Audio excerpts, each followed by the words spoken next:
Good evening. All right. What year is it? Oh, good. It's 2000. Phantom Menace on VHS. Jar Jar Binks, y'all. Phone simulation, phone simulation, phone simulation. 2000. Yeah. Sing it with me. Let me hear you. Phone simulation, phone simulation, phone simulation. 2000, yeah. Oh, all right. Not bad. Give it up for your host, Mark Hornback, the well-Hungarian. Well, all right. Phone simulation, phone simulation, phone simulation. 2000, yeah. I'm gonna see you at the fun. What? Wash your jeans, bring your notebook, bring your jokes.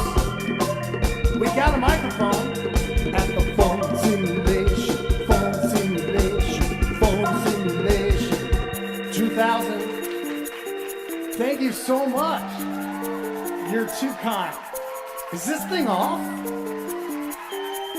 Oh, you're laughing at me. Still counts.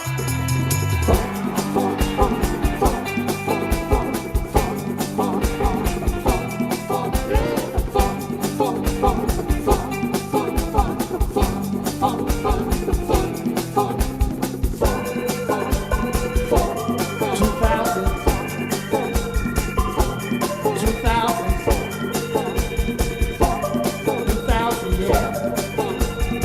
Phone simulation, yeah. Phone simulation 2000. I can't hear you. I can't hear you in the mic. All right, let's get this night started. I know you came to have a good time. Yeah, practice your jokes now. I'm gonna see you over there. Phone simulation 2000, yeah. 9/11 hasn't happened yet. I think Billy the Bow is still together. Phone simulation. Yeah, welcome to Fun Simulation 2000. That was Laura Hogg, our dancer for tonight. She really got into it. Really, you'll see her later, very soon, performing comedy, or as the song says, practicing jokes. That's definitely a song written by Kevin McComb, who is a musician and sometimes comedian, but you can tell it's written by a musician and not a comedian because they look at an open mic as practicing jokes. I just realized, did you say, I think Belle Biv DeVoe is still together? I think I caught a new lyric in that song this week. Oh, guys, this is a Mother's Day edition. We are giving all moms the night off. There's no moms co-hosting with me tonight. No moms have to do any work for this. Also, I'm having trouble streaming to Facebook, so I don't think my mom will be watching. I don't know why the stream is down, except on the Fun Simulation page, which I think that's the way it should be. I think I should probably stop streaming this to my personal page. I think it's probably not a good thing to do that. No, I can't wait. I can't wait to start in person. We're going to start in person soon back at Reed's. It'll be awesome. I am getting very tired of performing comedy on Zoom and also working entirely through Zoom at my job because I bomb at both of them. I bomb at my job too. It feels the same. It feels the same way looking at a bunch of people not on camera or on their phones. That's pretty much how work is as well. I'll go to gallery view real quick. Everybody can see what I'm talking about. This is great. Now we have one person drinking a fluid. Usually someone's eating. We need a resident eater tonight. That's probably going to be me. I can't stop eating. That's part of the COVID, I guess. No, I'm just kidding. This is gonna be fun. Everyone's gonna do 4 minutes. And stick around till the end for the fastest minute in comedy. It's gonna be great. I should probably also stop using my work computer for this. I want to point out that throughout COVID, I've changed. See here, this is good. I've changed jobs twice through COVID. So I'm on my third job. that is different than when I started COVID. And I have worked on every single one of those jobs as laptops. I've used my work laptop. I have broadcasted on 3 different laptops and also used it to take comedy notes and also left my notes behind when I left the company. It's bad. I lost all my jokes. They're now property of Amazon.com. Oh, Jeff no. Bezos gets some good bedtime reading, seeing what kind of demented notes I take during sets. Also, all of your names. I also put the set list into a Google sheet that is now owned by HR at Amazon. I can see it. I can see the doc, but I cannot edit it, and somebody else owns it. It sounds like a liability, but yeah, I should probably stop using my work laptop for that, but I'm going to continue. This is going to be good. This is going to be weird. We're going to fly everybody here in to Chicago to perform at their own expense. So thank you guys for paying for your tickets. That's we reward you at the spot. You bring yourself. That's you get paid in time. So thank you for that. It's going to be amazing to see all of you in person in 3 weeks. Please still don't touch me. Don't touch me. I'm fully vaccinated. I just don't want to start that again. Are people that were like big spitters? Are they still doing that? Like people that just like, those people that just, are they still doing that? Because I like, oh my God, I can't go out in public if people are still spitting everywhere. I'm gonna continue spitting myself though. We're gonna do that. This is good. I'm basically buying time because I lost the set list. I lost not the set list, the performer list. Okay, now I know who's first, so we could start this out. Please welcome the very funny Andre Medrano. Hey, what's going on, everybody? I'm very excited to be here. Recently, by recently I mean every day since the pandemic began, I was watching The Office. I've seen it like a million times. It's my favorite show probably, and it's been brought to my attention that a lot of younger kids make fun of The Office, and that's fine. They're going to inherit a planet with dwindling resources and a looming racehorse, so have all your jokes now. It's fine. Also, Gen Z doesn't know it, but they are staring at 50 years of their entire personality being I spent half of high school locked in my house. So and in like the year 2050, there's going to be a girl arguing with her mom. Her mom in this case is Gen Z now, and she's going to be like, when I was your age, it's going to be like, yeah, I know, I've heard a million fucking times, Mom, your junior prom was canceled, and for your senior prom, you flash your tits on Zoom at your date. That's terrible. I feel bad for you. But we're talking about me. We're talking about my life. And what I want for my prom is to get finger blasted in the back of a limo like a normal human being. When I was in high school, we had 4 bomb threats in 1 week, and we had to go home every time. There was a law at the time in New Jersey, maybe it exists everywhere, but if you call in a bomb threat, you have to sweep the school and wait like 2 hours before you can go back in. So people would just do it at lunch. You could go home. I was like, why doesn't this happen every day? And then I realized like it's easy, but it's also humiliating. Like, especially back then, if you called, you had to disguise your voice and be like, there's a bomb. And the secretary would be like, what? Like, I thought there's a bomb. And then she'd be like, okay, there's a bomb, and like, what else? What do you want? Like, I don't know, bye. So that's why like more of them didn't happen. I'm working on a couple of porn parodies. These are just concepts right now. I haven't really gotten to the dialogue, but I'm gonna run them by you guys. The first one is called Planet of the Gapes. That's pretty straightforward. It's just like brutalizing stuff. The second one is kind of a genre hybrid. It's called 310 to Your Mom. It's like a Western MILF hybrid. I think it's pretty cool. The third one is a little bit high concept. I don't know if you guys will get it. It might go over your head. It's called Impeachment, but only peach is capitalized in the title. It's like a noirish political thriller based on the January 6th impeachment, but with big booties. So we'll see how that works out. I like sport, as it were. I like all sports except basketball, but I would say my favorite sports are hockey and soccer. And it occurred to me, like, hockey is weird because there's a lot of fighting, and that's maybe not the weirdest part, but goalie fights are the weirdest because it's like when 2 families fight each other and like it's a draw, so they bring out the toddlers to fight each other, but it's like in slow motion, and you see it coming because they're like 200 feet apart and they're just like slowly coming together. And if you look closely, they look like they're guys in fat suits, but they have deadly weapons on their feet, and everyone's like, come on, man, give it your best. We know you're not going to be good at this, but there is a chance a skate will sever an artery. So see what happens there. Say one more thing. Hair is much like the Latino voting bloc. It's not a monolithic bloc. Like there's different kinds of hair. Some of it makes a lot of sense. It exists in like dark, moist crevices like armpits and groinal areas. And some of it is on top of your head, which is super exposed to sunlight, very exposed to the air, and it still grows plentifully. So I don't think you can make generalizations. I think it's going to be it for me. Thanks, guys. Yeah, thank you, Andre Pedrano. This is gonna get multimedia for a second, but I want to point out that my favorite sport is hockey, and my second favorite sport is whatever this guy is doing at this ice rink. Here we go. Everybody can see it. Is he like kneecapping Yo, children? Oh, that's fucking great. Oh, that's the best video. Best fucking video. Amazing.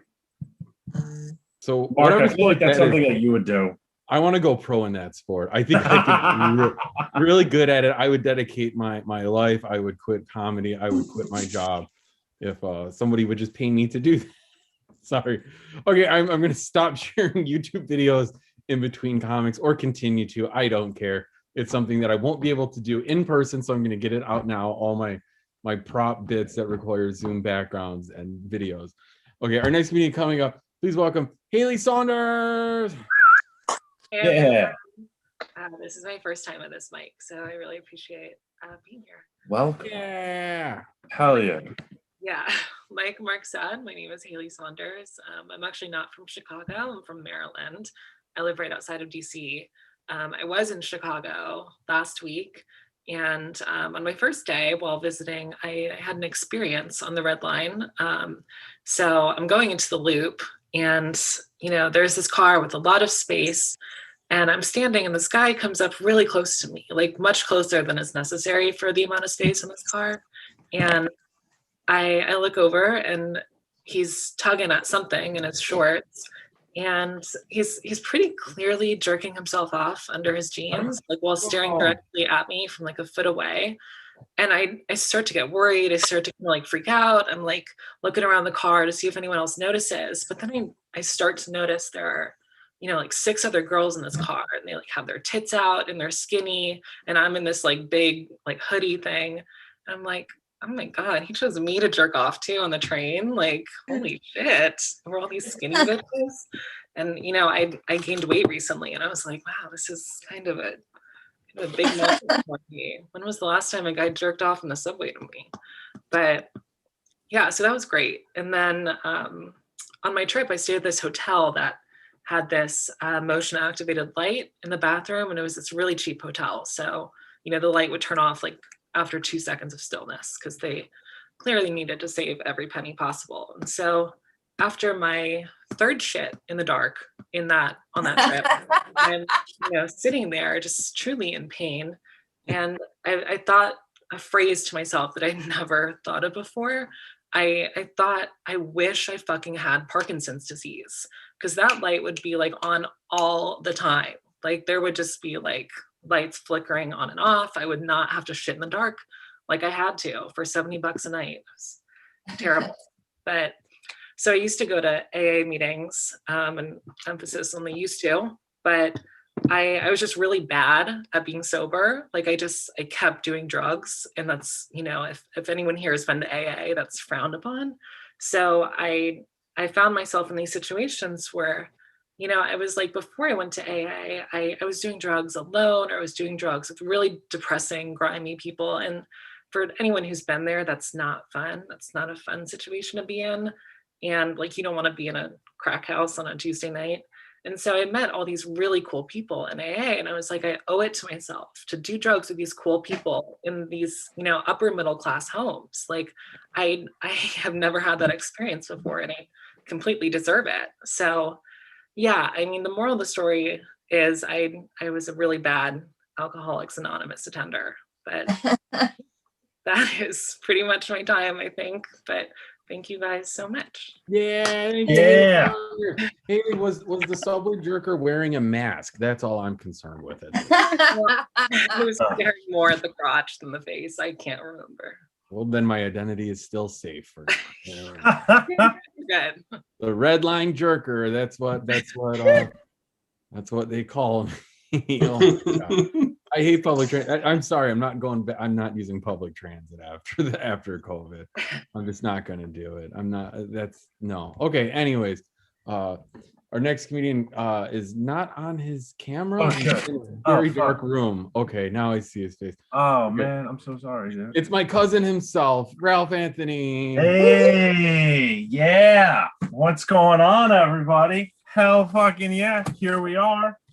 Sunday night. Okay, cool. Awesome. Sorry. I look like the guy who pissed in everyone's Cheerios. Sorry. Okay. Okay. Jesus. It's good to see everyone. Fantastic. I'm glad everyone is in such a good mood. Did not realize my camera was off the entire time. I'm so sorry. Please don't beat me up, Ira. I'm just in a good mood. All right. I'm just in a good mood. I can't help it. I'm happy that it's springtime because I love running. I love to run outside, but I can't stand people that compare a runner's high to an actual drug high. You know, just like the fucking audacity of these people, the blatant disrespect for drugs. Who the fuck do they think they are? God damn. I remember when I was getting off drugs, people would say, hey, Ralph, you should try running. Oh, it's such a rush. That runner's high will make you forget all about doing cocaine. Oh, yeah. A word? I find that very, very hard to believe. Like, I've never been up at 3 a.m. trying to find a place to go run laps at. Never called up my friends in the middle of the night and been like, yo, you guys want to go split a pair of Nike running shoes? Runner's high? Get the fuck out of here. No one's ever sucked a dick to run a mile. Wow, you guys are really making me work for this one, huh? You're really gonna make me fucking work for this. Okay. Thanks. I guess it's because I haven't been here in a couple weeks. I'm so sorry. Please don't beat me up. Aww. I love to read the newspaper. I love reading the newspaper, but like I don't give off newspaper vibe energy. Like I get that. Like I know that I don't look like one of those people. I don't look like a person that buys the Sunday New York Times. No, not at all, Rachel Mack. I get aggravated reading the newspaper because I'm tired of hearing stories about people getting pissed about who uses the bathroom. I'm sick of it. I'm tired. Okay, I'm fucking tired. It's 2021, okay? Who gives a fuck who uses what bathroom? Just light a match when you're done taking a shit. That's all I care about. That's all I care about. I honestly, seriously, I could care less who stands next to me at a urinal. The only thing that I'm concerned about is if that person turned around and then took a shit in said urinal. That's what I'm worried about. That is a staple of every men's public restroom. One lonely turd just sitting on a urinal cake. Ew. Yeah. And you never see any toilet paper either. Never see any toilet. Where's the toilet paper? And also, how bad do you have to go to the bathroom where you can't make it to a stall? How bad do you have to go where you're like, you know what? I could go 5 more feet, or I could just pee. I could just poop in this pee-soaked urinal over here.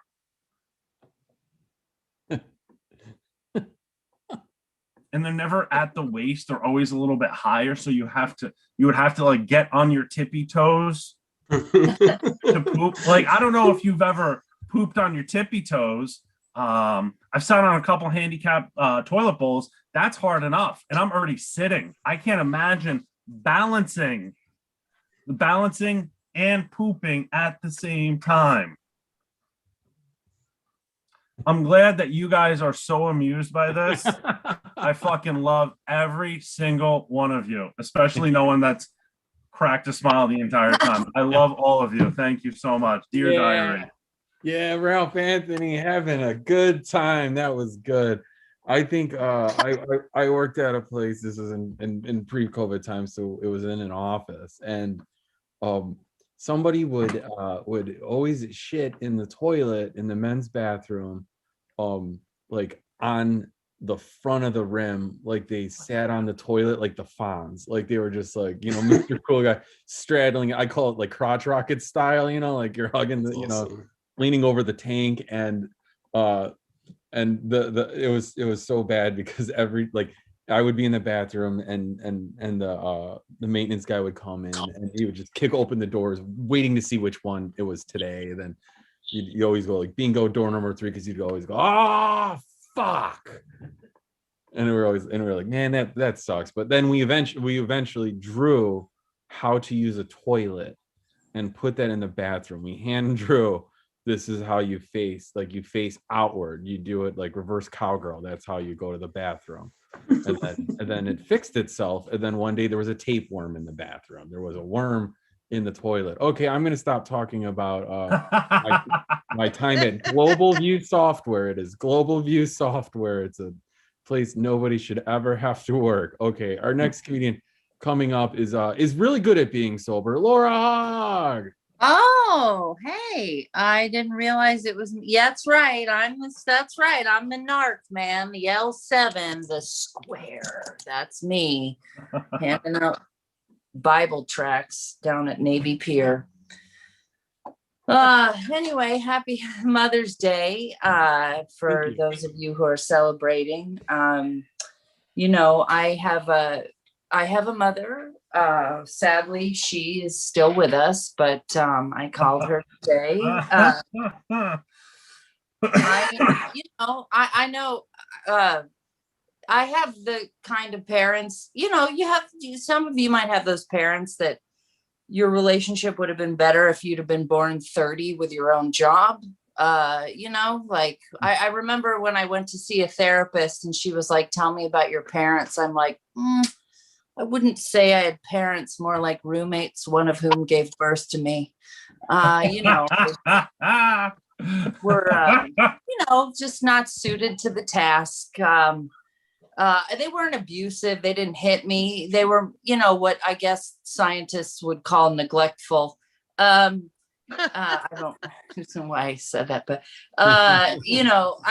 they didn't pay a lot of attention to me, but then they stepped up when it was time. Like, when they stepped up when I got sick with chronic teen pregnancy, then they paid a little bit of attention, I wasn't an easy kid to raise. I got in a lot of different types of trouble, and I shoplifted. That was one thing that I did.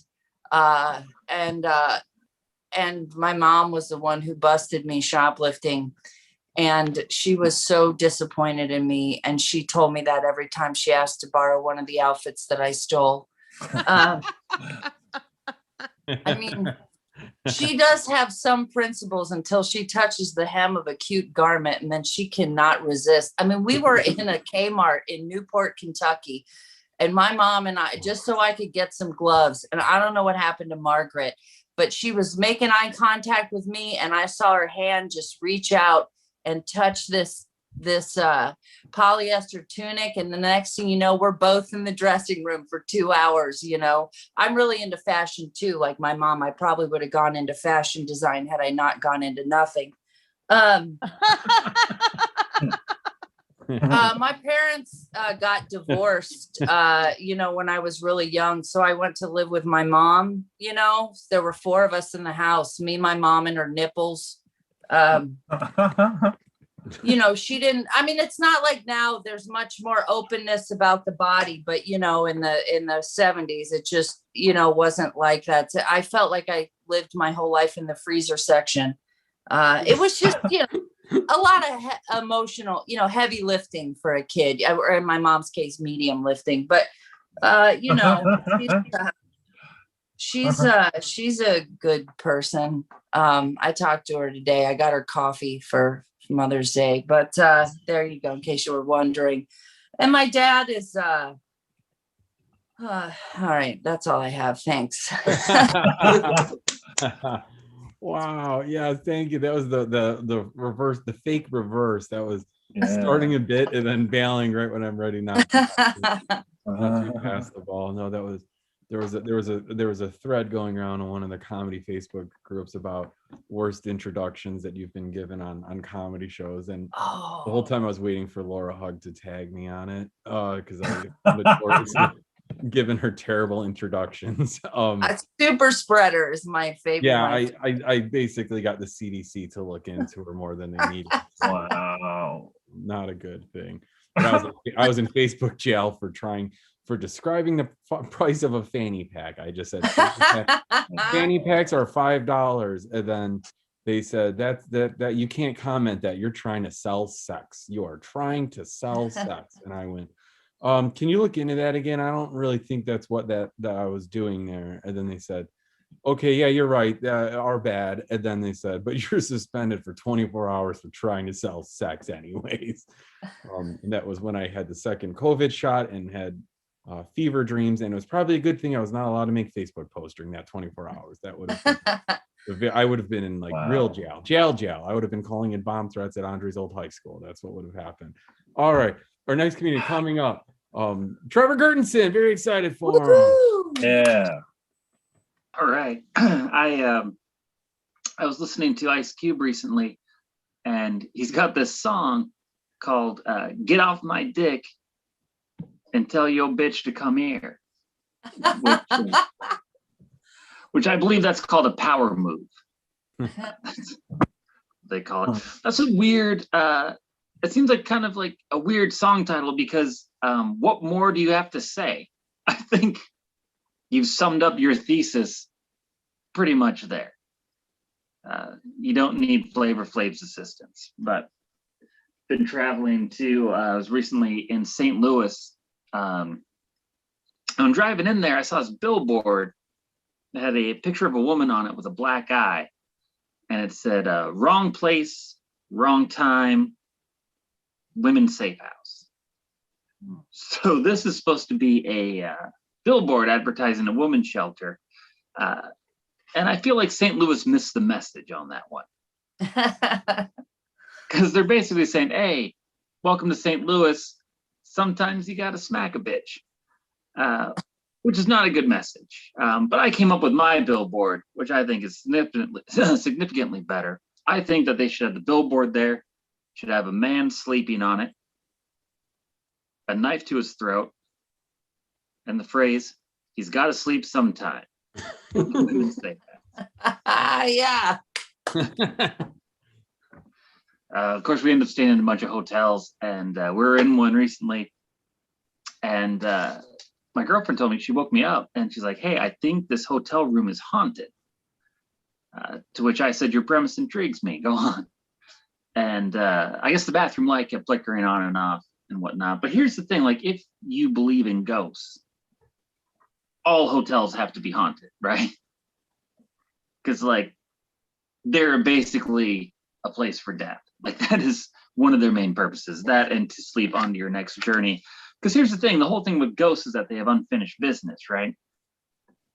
And if you died in a Motel 6, you definitely have unfinished business. The only other way is, like, if you got hit by a car blasting Buckcherry, you're going to be haunting that spot for the rest of your afterworld. I did always wonder, though, if the ghosts are bothering you in a hotel, can you just pretend that you're sleeping? Is that, are they easily fooled?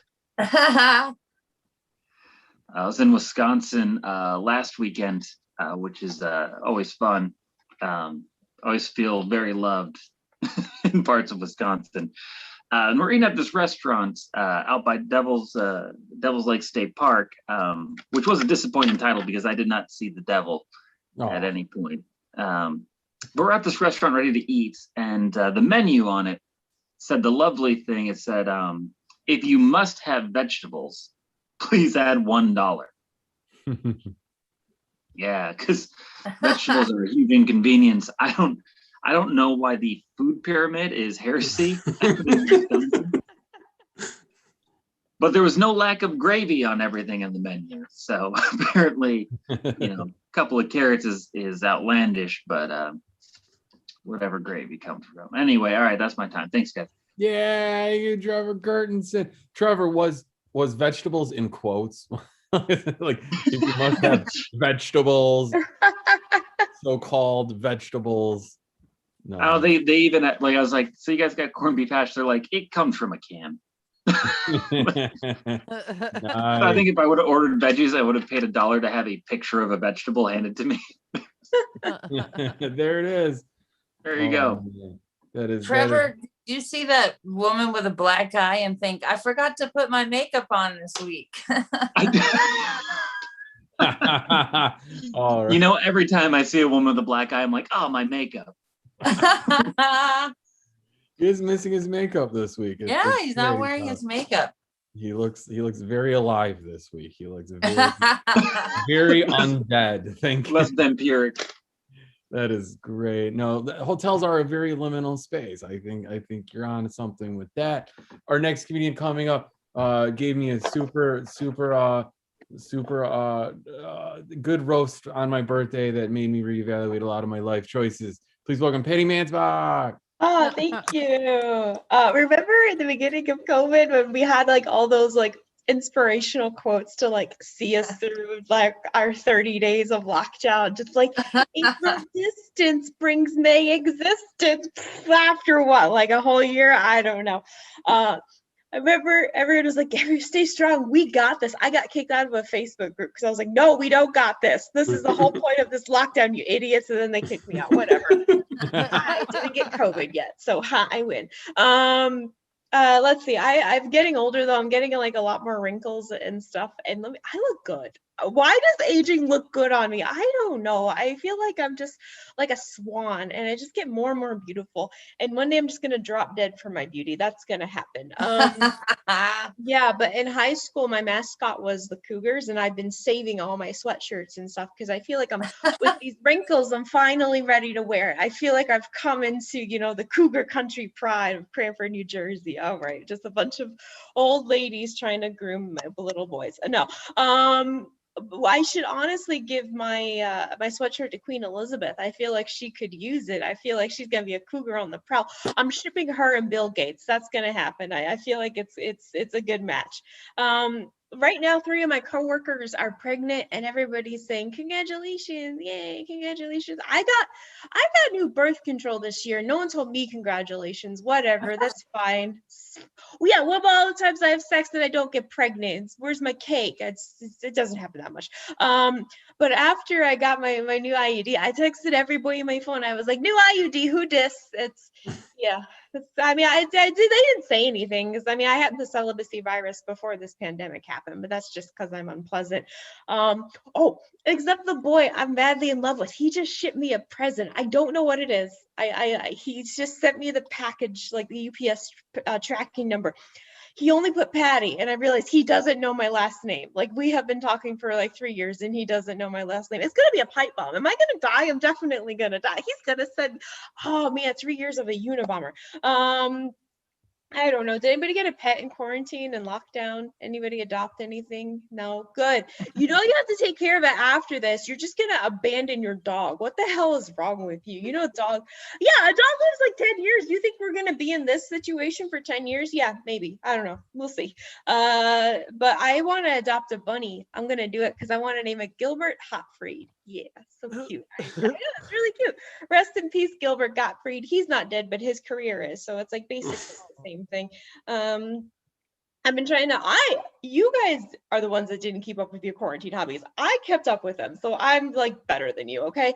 Because I know I've been trying to like learn language and I have like my Spanish tutor on italki. So like there's this guy on the internet and I give him money to talk to me. It's great, right? I'm gonna go on 90-day fiance. I feel like that's gonna happen after this. I don't know.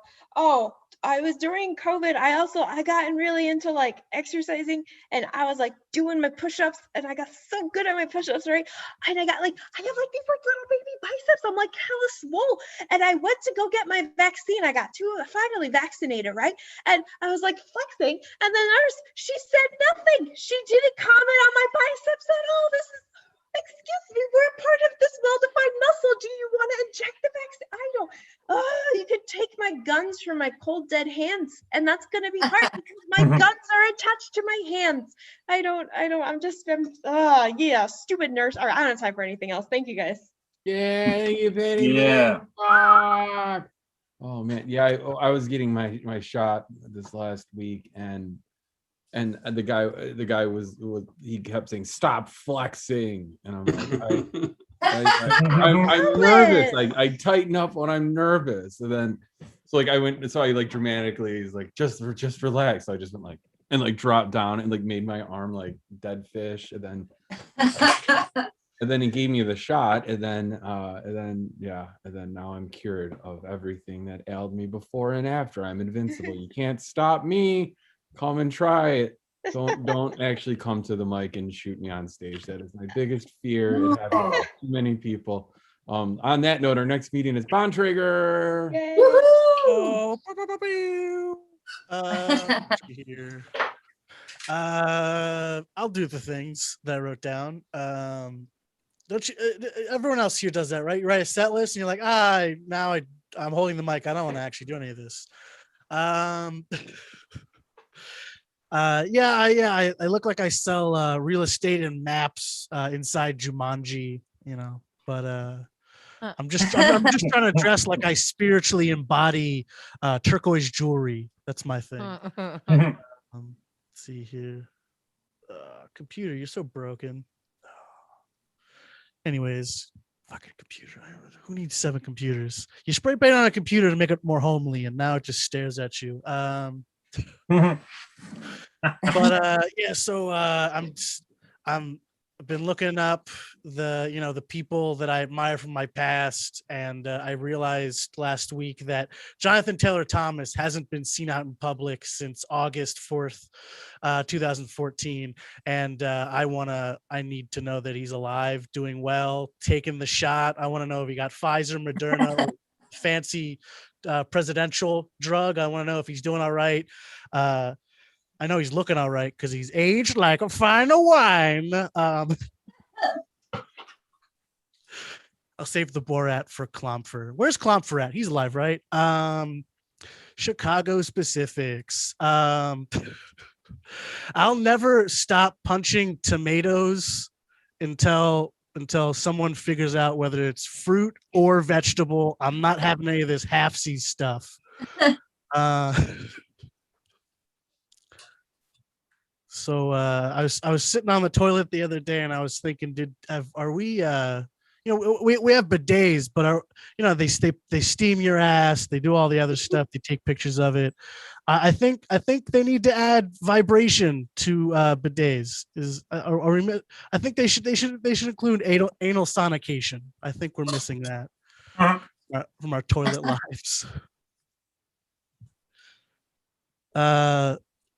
Laura likes to shame us all for shaming her for her religion, but I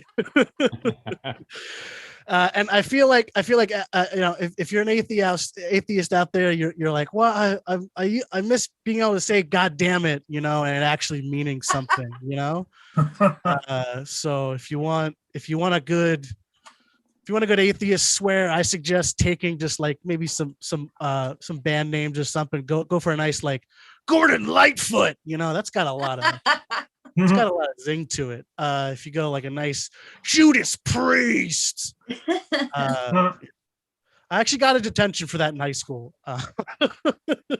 It's a band. It's the way you're saying it. Anyway, let's see here.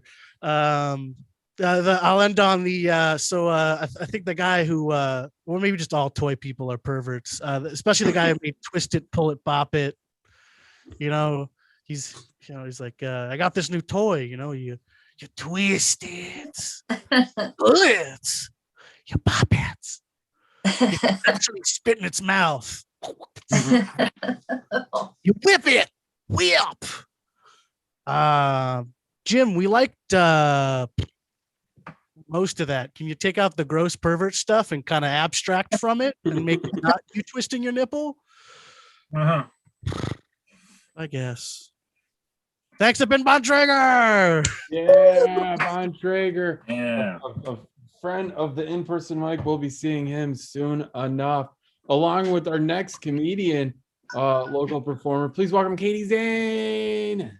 Thanks so much, Mark. It's Mother's Day, and I feel it's only appropriate that I tell you guys a couple things about my mom. So I almost never say goodbye when I'm leaving somewhere. I really don't like the emotional labor of the goodbye. It's a whole lot of like, oh, it's so sad. Oh yeah, I know, next time, and we'll call, and yeah, this thing, and oh yeah. And the reason why I mostly don't like it though is that when I was growing up, my mom would take like an hour and a half to say goodbye at like any gathering that we went to as a family and we needed to leave. It was like a whole thing. It was like, okay, mom's gonna start saying goodbye, so we're gonna probably leave in like 2 hours. This is very real, to the point where like we would all be in the car watching my mom wander around the inside of somebody else's house, just flitting from people to people. And we're like, Mom, get the fuck out of there. Also, my mom is also the person who ate very slow in restaurants when I was growing up. And we always, my mom is there's like a couple kinds of people when it comes to food. My mom is the kind of person that eats slow as fuck, but then wants to settle her stomach. So you end up like hanging out for way too long at a damn restaurant. Like, I'm like, Mom, like, you're not a kid in high school that just got out of drama. Like, Mom, we need to leave this restaurant. We've been here for 2.5 hours. Too long. Servers. And the thing is, like, I only learned as an adult that my mom's not the greatest tipper. So, like, all those times we were spending all that time at restaurants, those poor servers. My mom's a great lady, but she has some flaws. Anyways, so let's see. During the pandemic, I spent a lot of time trying to like up my wardrobe game because I wanted to, like, as soon as I had to see people again, I'd be like, look at all this fancy stuff I paid for with my stimulus check. I think we all thought this. But I mostly ended up starting from the base, right? Like underwear. I sought out the perfect underwear. And because I'm a bigger person, I ended up buying underwear with the slogan, underwear for every coochie size. That's a real slogan from a real underwear company. And I ended up with 10 pairs of them. And I just want to report back that not for every coochie size. Not really sure if it's like my vagina is in a weird place or what.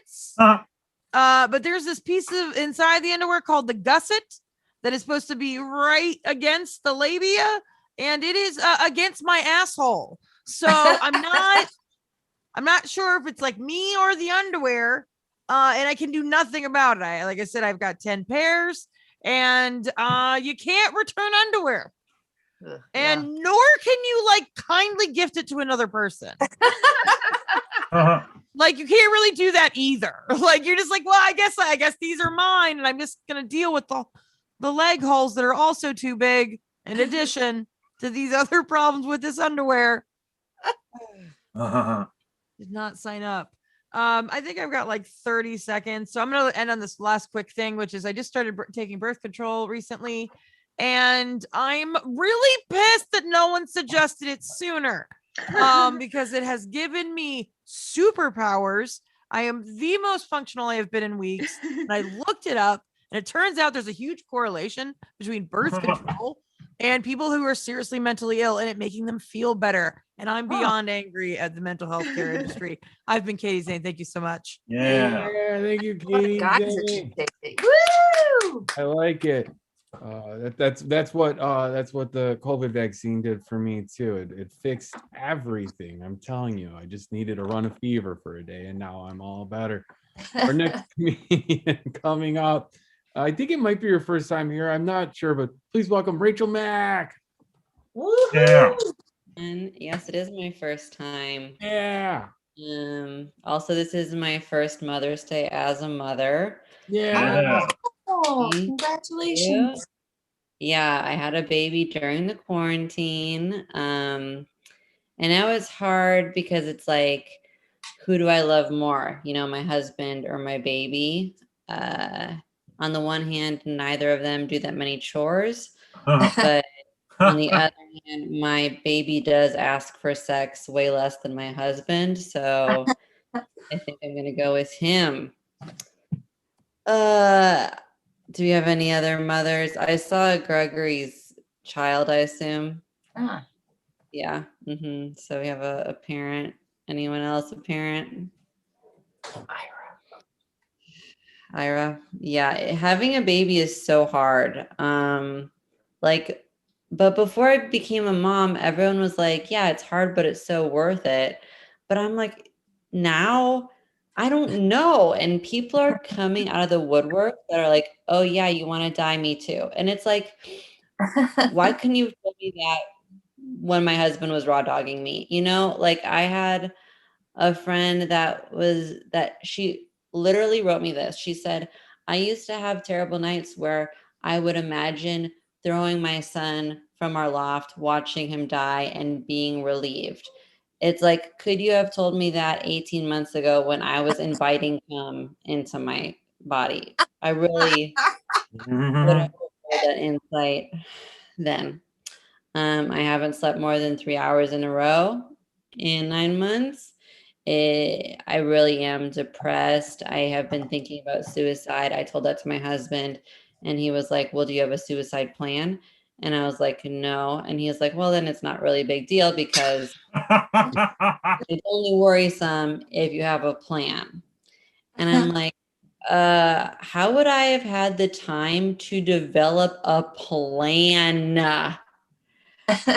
That's insane. You know, like if I kill myself, it'll be because we finally were able to afford a nanny, and I just can't wait. I have a friend. We grew up going to church together, and now she's still a Christian, and I have respect for Christ, but that's pretty much it. And she has a son my kid's age. Her son's name is Dexter, and she's not vaccinating him. And it's like, and not just the COVID, just like all of them, and it's crazy that my son and Dexter, they're going to grow up completely different. Mostly because Dexter's going to die of measles at age 7.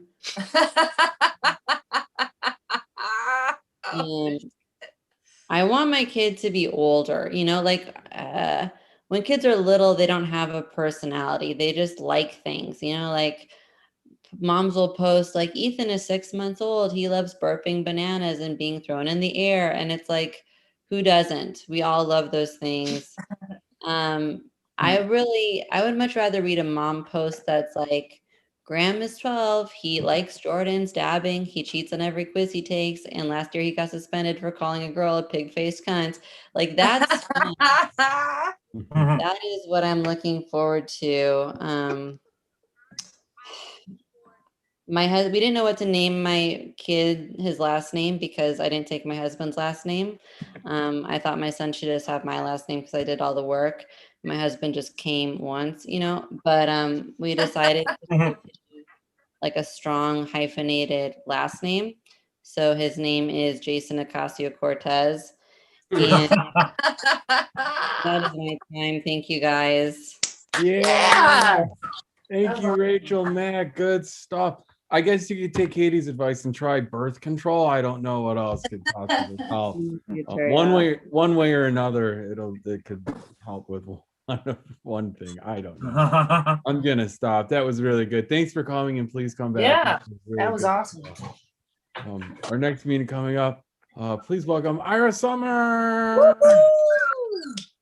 Hey, so yeah, I don't know. Birth control sounds good. I may be trying it. But no, I just passed 2 weeks after the second shot of the vaccine. So I am, I'm invincible at this point. I can do anything. I'm a little worried, So yesterday, when I hit the 2-week mark, I figured I would try this out just to make sure, because I can do anything now. I pulled out a guitar and started playing and singing, and I realized I still can't do that. So I'm worried that I got a placebo. Because the shot, I was expecting more needle with my shot. I don't know about the rest of you. I have fear of needles, and it just didn't feel like a real shot. It's like somebody came up to me and they just told me they gave me a vaccine, but it wasn't a real vaccine. And now that I'm, like I tried cooking today and I still can't do that. So I'm pretty sure I didn't get the whole thing. So I live in California, but I'm from New Jersey. The thing is, like, thank you, Andre. Now, but the other day, I hear myself saying, I'm going off to play disc golf with my vegan son, and I realize that I have been in California too long, just too long. Yeah, it's inside at my core. I know I'm still a Jersey guy. No, I know this because I always try and be open and honest with people, which in California is known as being rude. So this is where I raised my kids and tried to get them to, the thing is, like, their mother is third generation Californian. So she's Californian through and through. So we had some disagreements about how we were going to raise the kids. To me, the most important thing right at the top was that the kids were raised Jewish. She wanted them to be happy. And we weren't both going to get what we wanted on this one. A lot of people don't realize, they think Judaism is so much fun. It's all about controlling the world's banks. But it's, the thing is, my family Judaism was primarily an eating disorder. If you were sad, you were supposed to eat a brisket sandwich. God said this. It's in Leviticus someplace. You can look it up. If you're happy, you're supposed to carry a brisket sandwich with you because something's about to go wrong. And that was it. That was all my parents knew about raising kids. Which the thing is, growing up in the 60s, parents didn't need to know how to raise kids back then. Back in the 60s, if you didn't know anything about raising kids, what you did was you had as many kids as you could, as fast as you can, screwed up the first few, and then just moved on to the rest of them. So my parents did that. My parents had 6 kids in 8 years. Yeah, like they were trying to be Irish Catholic Jews. And when you have that many kids, you don't even bother trying to raise them. We were free-range children. Basically, the parenting style was known as get out of the house. Every day after school, 6 kids would leave. Every night, 6 kids would come back. They didn't even care if they were the same 6. And that's my time. I'm going to just get out of the house now. Yeah, there you are, Summer. We got it going. Tonight's theme is obviously birth control, so we're going to keep that going. With our next comic, who I hope is also practicing some sort of, well, I don't even know if he's having sex. Let's be honest. Our next comedian, Andrew Shanklin. Yeah, I'm practicing. I'm practicing the best method of birth control, and that's abstinence. Everyone, okay. The only one that's 100% effective, huh? Okay. I'm the union rep at my school. I'm a teacher, and I'm the union rep at my school. And all my friends are making jokes about it. They're like, "Oh, Andrew, now that you're union rep, you're gonna get to meet Tony Soprano, the Irishman." And I hate those jokes because I am a man of upstanding moral fiber. Okay, I would never associate with Italians. Okay, got their asses. All right, I'm in therapy. Here's the thing about my therapist. My therapist only sees clients on the weekends, which I hate because that means that my mental health is his side hustle. It's just what he's doing and the extra cash on the weekend. And it's like, that's so mad because it's like, what are you doing during the week that's so much more important than me? Like, well, are you driving Uber, giving the same advice to people for free? Just, I was talking to my therapist today and I said, oh, I'm going to move to a new apartment. And it's a nicer apartment than where I live now. And he's like, oh, Andrew, that'll be big for your dating life. And that kind of upset me because it's like, I've been talking to you for 6 months and the whole time you've thought the problem is I don't have a nice enough apartment. It's like that's the prescription of my problems. I think this is pretty irritating. So Victoria's Secret, right? Victoria's Secret, apparently it started because the guy who runs the company, he wanted a place where he could buy lingerie discreetly for his wife. And man, he failed on all counts there. Because you go to Victoria's Secret, you walk around with this little pink bag with the stripes on it. It's like, what's in there? It's not a hammer, okay? It could only be one thing, you know. If I were in a relationship and I was seen leaving Victoria's Secret with a bag, I'd be like, it's not for my wife, it's for my girlfriend that I'm having an affair with, you know. That would be less embarrassing than people knowing that I was buying underwear for my. Okay. I don't cook a lot, but I'm a very picky eater. I'm a very picky eater. Like I like grilled cheese, I like chicken tenders, like that kind of stuff. And like I don't like cooking it because somehow like when I cook it, it's never as good. Like ideally I'd get those from like a greasy restaurant, like a diner, you know, where like the cook has like prison tattoos and stuff and he's like a convicted felon, right? Because somehow they're just, you know, better at it than me. It's like, oh, like, you know, I get chicken tenders at a diner and I'm like, what's the secret ingredient? And they're like, well, the cook, he's a convicted felon, so armed robbery, that's the secret ingredient. Okay. I think I drew it out too much, but I think that joke's good. Let's see. I like writing. I write every day. I hate poetry though. Poetry, that's not writing, that's cheating. Okay. You can't construct a narrative or a sentence and that's art. No, get out of here. Okay. All right. I don't know. I think comedy is kind of like poetry, except comedy can be overtly about that's the difference between the two. Okay. Last joke. The guy who took over my old job after I left it, he was a jazz guitarist and he's getting into boxing, which I thought didn't make sense. But Miles Davis, the greatest jazz musician of all time, he was also into boxing. And boxing and jazz, the two most different things imaginable, right? And it's like the advice you give people in jazz musicians, it's like, oh, jazz is about the notes you don't play. That doesn't work for boxing. Is not about the punches you don't throw. Like. If boxing was about the punches you don't throw, then I'm the best boxer alive because I don't throw any punches. Well, that's it for me. Thank you so much. Bye, everyone. Yeah, thank you. Yeah, thank you, Andrew Shanklin. I like that. My favorite part of your set is always when you say this is the last joke because it lets me know not to take a drink of something and to find myself on the Zoom. So thank you for doing that. Glad to have you here. See you soon. Our next comedian. Oh, we got a bunch of Chicago performers in a row. Please welcome Jolly Bean. Hey, so, you know, if you ask me, do you consider a trans woman a real woman? I will say, well, if one day I become a naturalized US citizen, so my nationality will be USA. But do you consider I'm American?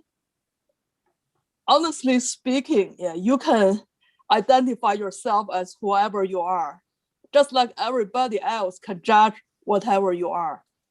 And honestly speaking, shame on those trans women if they attend the women's contest and try because they want to win. And do you know the Statue of Liberty might be transgender? Whatever, I always think the Statue of Liberty is actually so ahead of her time. You see, the punks only begin to follow her hairstyle almost after 100 years. And not sure if you watched the Saturday Night Live yesterday.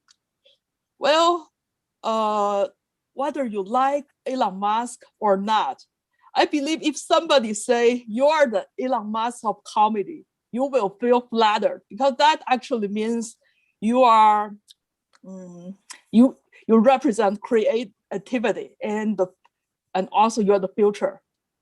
But just don't say you perform comedy like Elon Musk. Donald Trump, after his retirement, he paid a visit to the zoo. So he went to see the rhino first, but it seems the rhino didn't really like him because the rhino just farted and left. So Trump was very pissed. And later, a hippo walked past by. So a hippo walked past by. So Trump shouted to the hippo, "Hey, sucker, I know you're hiding your horn this time, but I can still recognize you." Suddenly the hippo started speaking.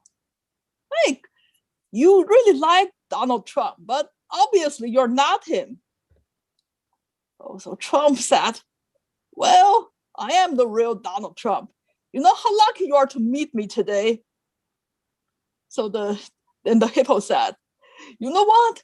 Donald Trump's middle name is J. And once he said, the J is short for genius.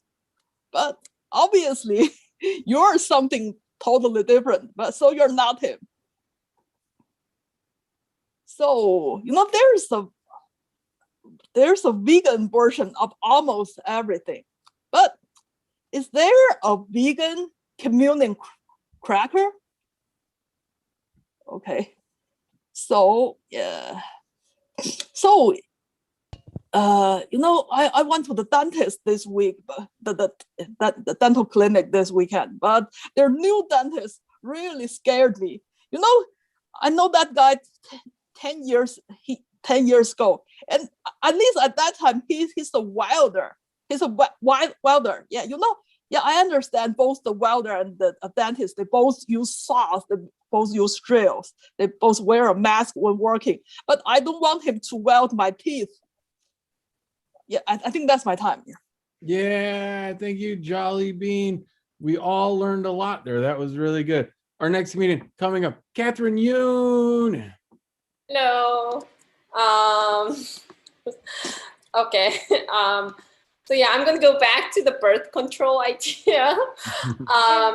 So I don't know if you guys know this, but in the past, like before birth control pill was invented, the method of contraception was myth and magical thinking.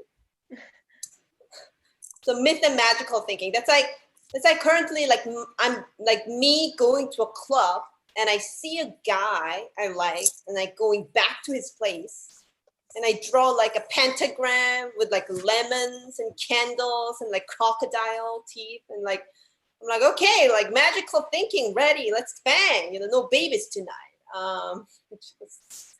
Just trust the witchcraftmanship. Is that the word? Is the English? Witchcraft, yeah.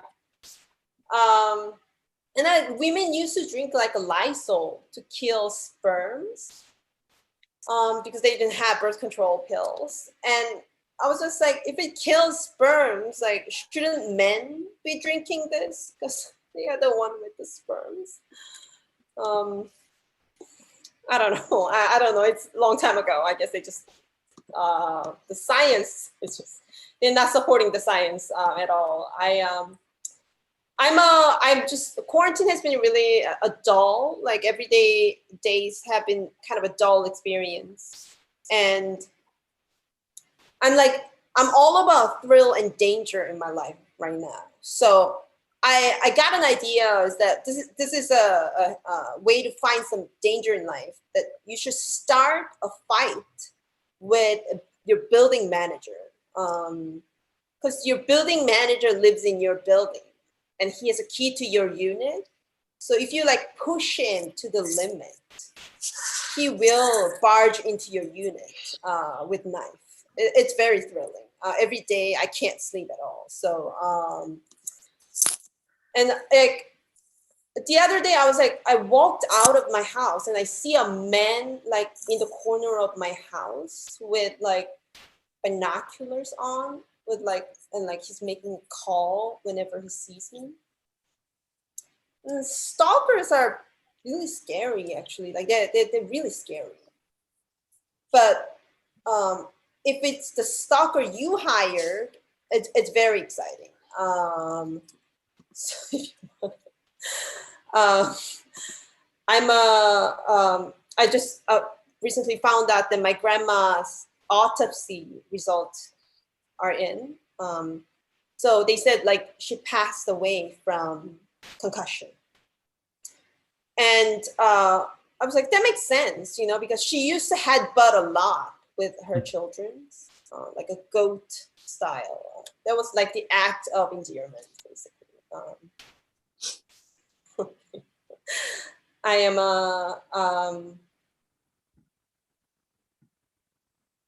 I'm planning to get an Alexa. I don't know if you guys, the AI, the assistant. And I'm like, why don't I just also get Cortana and Siri? You know, all three bitches, like the three women dominating the eavesdropping industry. I want them all. And like before these robots like take control, I need to put these women into their places. Like I'm gonna like ask them to arrange girls' night out amongst themselves, which will sour their relationship.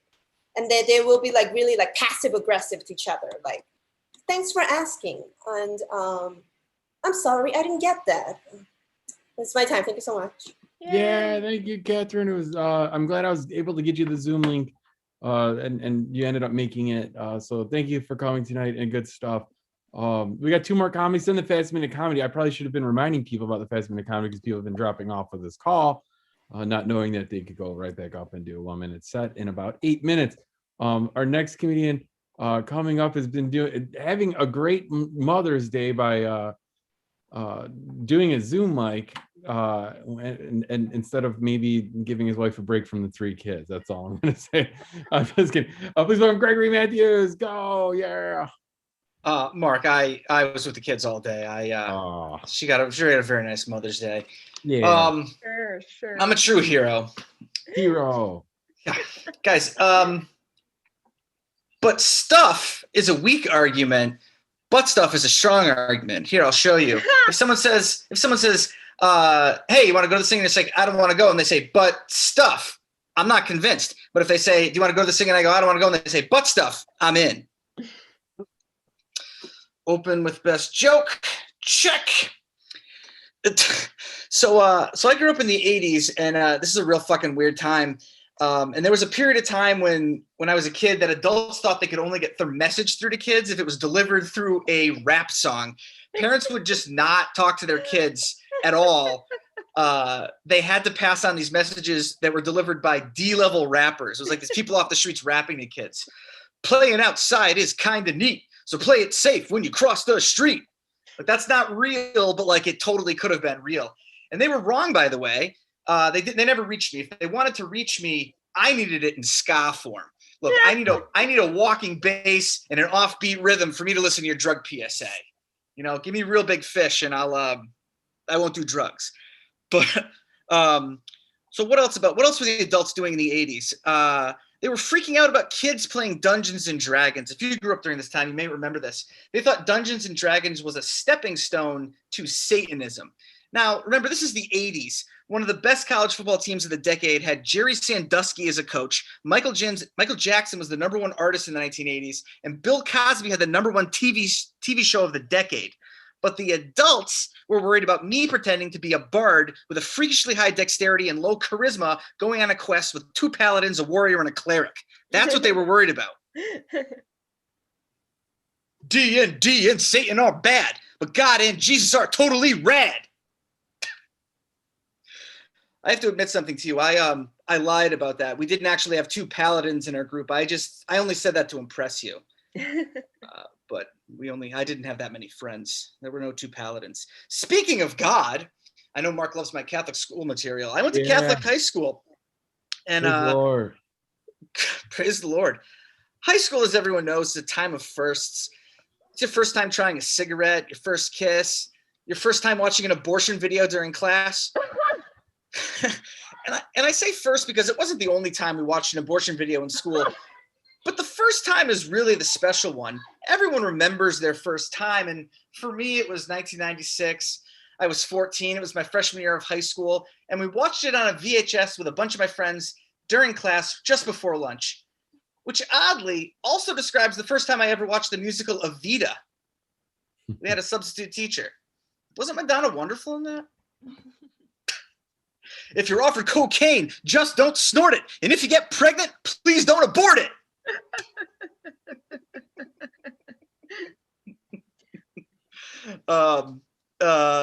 What else about high school? So what else about me? I used to wrestle in high school, which obviously means that I gave my high school girlfriend ringworm, and she was not happy about this. I mean, who wants a ring at that age? She's got her whole life ahead of her, and she's not ready to settle down. There's no way to know for sure if I'm the one. She wasn't really happy about it. Fun fact, by the way, at my high school, the bishop of the diocese that my school belonged to was the first Catholic bishop ever to be indicted for sexual abuse. We're number one. We're number one. Thank you. I'm Greg Matthews. Follow me on MySpace. Yeah, Gregory Matthews is number one.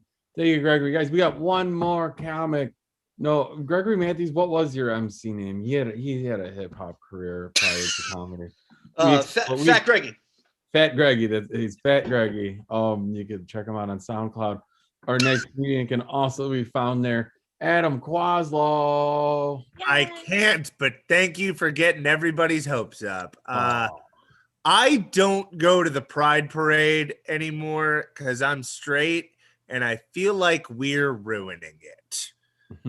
Like, there's too many of us there. We found a way to gentrify a parade. Like, if Pride was a neighborhood, it would have a climbing gym for dogs in it. And a lot of people, they're there for the wrong reasons. Like, straight people go just to get the Instagram pictures showing they were there. There's straight people at the Pride Parade with rainbow flags in their hair who definitely wore a sombrero on Cinco de Mayo. And it's gotten weirdly corporate, too. Like, one year I went, my electric company had a float. I don't even think you get to choose your electric company. You know what? Actually, that's appropriate, now that I think about it. That's how it works. But the year I stopped going, Planters Nuts had a Mr. Peanut float at the Pride Parade. And in their next ad campaign, he died. Yeah. After that, I feel like us straight people should be invite only for us. Okay. We should have to bring a list of references if we want to go to the Pride Parade. Some people know I've lost a lot of weight during the pandemic. I had to. I was 350 pounds. Like, I was too fat to jerk off properly. Like, I had to put my hand in a claw, like I was grabbing a pickle out of a jar. And I had to reach from the front, like putting a cap on a leaky oil pipe. And you know you're jerking off weird when it would make more sense with a hand puppet, you know? Like, Cookie Monster was starting to look real good to me. Like, some people's fitness goals are to do a pull-up or run a mile. Mine was to hold my dick in the palm of my hand.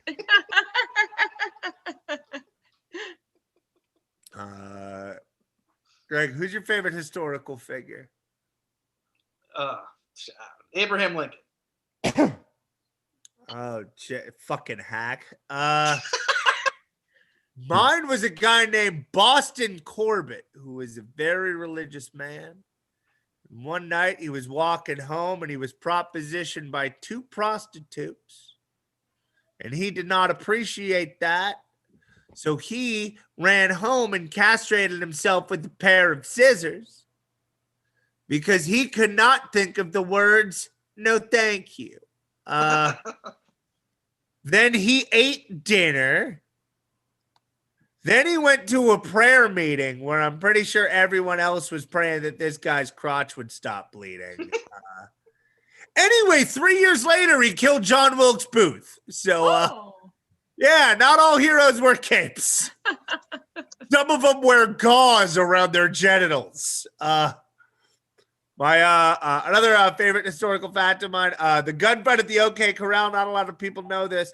The gunfight lasted 30 seconds. And it did not happen at the OK Corral. It actually happened outside of a photo studio. And I relate to this a lot because I also only last 30 seconds and then try to convince everybody that it was okay. Bye. Yeah, thank you, Quaslow. Hey, Mark, we might have one more drop in who just asked me for the link. Oh, who is it? It's Yellum Kellum. Oh yeah, get him in here. He could come in here. Is that a true story? What? How is that Boston Corbett? Yeah, Boston Corbett and Gunfight at the OK Corral. Those are both real. Wow. It would be funny if you just made them up, like just totally just mislead us, and then we start telling people and updating Wikipedia pages and shit. Greg gets his PhD taken away for falsely publishing things. I just sent Kevin the link and said go now. I went last, told Mark you're coming. Go. It'll take a second. We're gonna do the fastest minute before him there because I'm not gonna keep waiting for somebody that may or may not show up. So we're gonna start this out with the 6 comics that are still here. We're gonna do the fastest minute. Everybody get ready for the 60 seconds of awesomeness this is about to be. We're gonna start out with one of the early performers that stuck around. Patty Mansbach, go. This is offensive. I found a picture my mom just sent me of like the night I graduated high school. We just like wore sombreros for no reason. This is I need to get rid of this. This is offensive. Another thing. I've gotten into like weird food. Like they have like Rocky Road flavored M&Ms. Like what? I got it on sale, obviously. You know I got a coupon. Also, like Coca-Cola with coffee? What? Yeah. Yeah, Joe Biden let this happen. What is going on? This is crazy. And here's the thing. I got it for free because I had a coupon. God damn, the socialism is working. I love this radical left life, everybody. You just get free weird shit. All right, that's all I want to do. Just show off things I have. All right, thank you guys. Yeah, Bontrager, go. You're muted. Muted. Oh, there you go. Okay. Let's see here. So butt stuff, poops and dicks. If you do it right, they're both the same size. I don't have any extras. I should have put my Dogecoin thing at 40 cents. Fuck me. What does that say? I don't know what to say. Get out of here. Go to the next person. The next person. Oh my god, who is that? Jolly Bean, are you there? Oh, yes, already me? Yeah, Jolly Bean, go. Hey, statistics don't always work. For example, you see, the statistics says at least 20% of men are suffering from impotence. And you see lots of comics are talking about their dicks. But I rarely hear anybody talking about their impotence. So you see, statistics don't always work. Yeah, you know what? I heard the National Rifle Association now is proposing a song to memorize all the shooting victims. Who wants to live forever? Who wants to live forever? Thanks, that's my time. Yeah, Catherine Yoon, you're gonna do an extra minute. Go. Hello. I missed anything. What's happening? Oh, 1 minute. 1 minute? Oh, Yeah. okay. Like what? How many seconds? Like 30 seconds left for me right now. No, 60 seconds. You're good. Just go ahead. Okay. Okay. So, I'm just gonna tell you my childhood, which will be summarized in 40 seconds. So when I was young, I had a pet. I had a goldfish. And his name was Jeremy the goldfish, and I really, really loved him. But one day, Jeremy jumped out of the bowl and killed himself, and it's pretty sad. But like, I mean, that's when I realized, you know, I guess that's like the first successful suicide attempt ever in my family. So, go Jeremy. That's my time. Thank you so much. Our next meeting, we're back to Gregory Matthews so quickly. Go, go, go, go. So are you okay with that, Mark? Is that all right? It is totally fine with me. So everyone's talking about how Elon Musk's appearance on SNL affected Dogecoin. It dropped like 30%. But people forget that when Bronson Pinchot hosted, he caused the Quetzal to drop a full 72% in an hour after the show ended. Guatemala still hasn't recovered. I don't care about water polo, but for 2 weeks every 4 years during the Olympics, when my country is vying for gold against the best teams in the world, I still don't give a shit. Defund the Olympics. Yeah. There's some names that over the course of time have taken on unfortunate meanings. Like John was a really strong name, and now it means toilet. But the three most unfortunate of these are Dick, Karen, and Skankor Trash Dumpster. Adam Quaslow, go, go. Praise go. the Lord. Greg, I love the Olympics because it's the only time that we watch gymnastics, which is great with all that flippy shit, right? And I wonder, why isn't this on TV more often? And I realize it's because the more you watch women's gymnastics, the more you think about how much their growth is being stunted. Like we're watching the greatest athletes in the world, but we're also watching a 19-year-old put off puberty like it's a term paper. Like our entire women's team has had fewer periods than a ransom note. This is a thing. Like high-level gymnasts, like sometimes they don't have their first period until after they retire. Like Gabby Douglas retired after the last Summer Olympics. How much you want to bet right now she's 6'3"? He went from tiny to dunking in like 5 years. It's crazy. Bye. Thank you, Adam Quaslow. I don't know how you know these things, but we have, I don't know what you were It's doing. questionable. It is questionable. I did not check his search history, but we got a late edition, and we might have another late edition. But yeah, I just wanted to make sure that you two went up. So please welcome for a full set, Kevin Cullum. Hey everybody, I agree with Adam. Come on. Well, I want a wider spectrum of body types in gymnastics on the Olympics. Let me see somebody hit the pommel horse who's got birthing hips. You know what I mean? I want to see a mom who's dropping her kids off and saying, all right, I got to go win the bronze because somebody had to be late for soccer practice. So I want to see that stuff. That'd be something I'm a fan of. Girlfriend is on the phone. Shar, I'm going to be right with you. I'm doing a hot Zoomie. I'm doing a hot Zoom right now. And she's so supportive and nice. So here's the thing about me. I'm loud. I've ruined movies. I've ruined films. I'm someone who will go into a movie theater and yell through the trailers and then shut up. But then other people don't like that because they want to yell stupid shit during the trailers as well. You know, like a Zoom when no one knows when to hop in. So that's something I've been dealing with recently. Also, I may have mentioned this. I don't like the size of my head. Something I've learned here in the Zoom thing where we're all kind of in like a Brady Bunch opening theme song living space. I've learned that my head is too big. All right. These headphones are being stressed out right now. Okay. Like there's some traffic going on here. Look at this thing, side profile. Look at that. When I crunched the back of my head, it looks like an uncooked sausage is suddenly in my neck. I shouldn't have a fat upper neck area. I shouldn't have a reverse fupa on the back of my head. You know, if you can't have me at my fuda, if you can't have me at my fat upper neck area, you can't have me at my fat upper dick area. All right. Take me as I am, world. Those are things I'm working on. God bless you, Matt. Let's get back to reads. Yeah, I didn't know. Yeah, awesome. Sorry about that. I did not know you were done there. Thank you. It's all right. Kevin. It happened mid-set. That was wild. No, thank you, Kevin Cullum. That is that was good stuff. Thank you all for coming out. We will be back at Reads very soon. Oh, so soon. This is going to be great. Oh my God, wait, we have another late edition. Also, I think this is hilarious. Oh, Kevin was on the phone. I was just spotlighting him because that's funny. We do have a late edition. He's coming to the room and he's going to go up right now. I'm just going to introduce him dry just as soon as he enters the room. So everyone bear with me.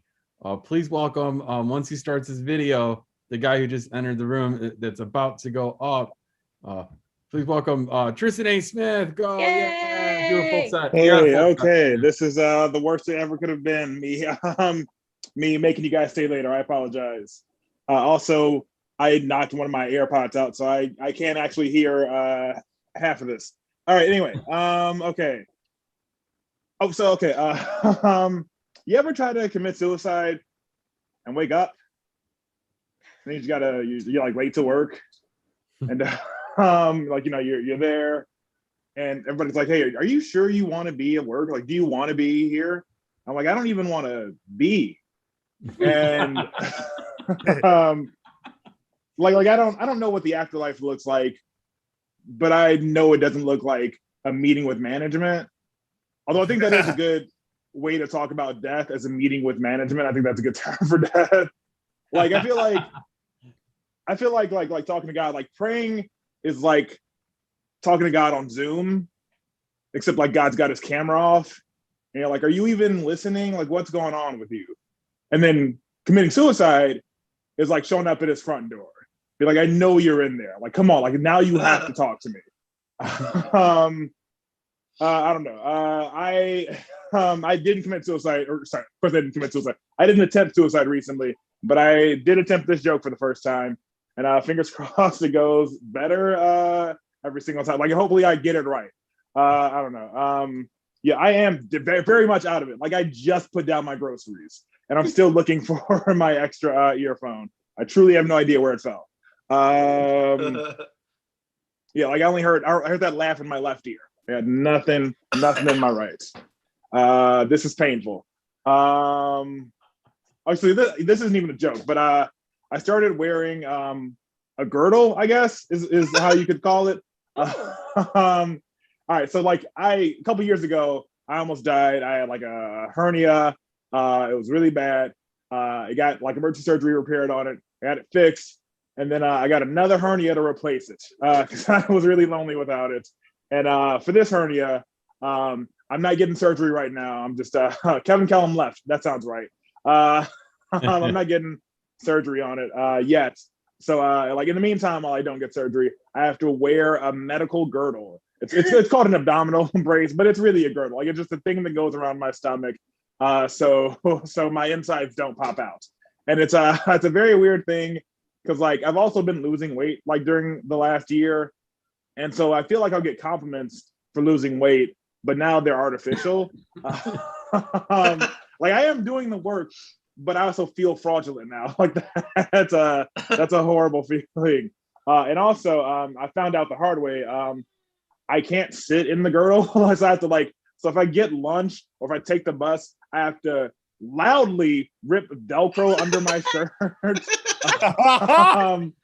And then I have to hold my arms at my side so my girdle doesn't fall out of my under my shirt. And it's that's not where I thought I was gonna be in life at 34. That's not yeah, this isn't a joke. This is just my experience the last 2 days. Thank you very much. Give it up for Mark. Yeah, Tristan. Yeah, thank you. No, glad you hopped on. I like hearing about this girdle. That's pretty funny stuff. And that will be that's how you see that's practicing jokes, because that will become a joke in a set, and that's what the theme song is all about, practicing jokes. Guys, thank you for coming out. We'll see you next week on here. After that, we'll play it by ear. We'll see what happens. But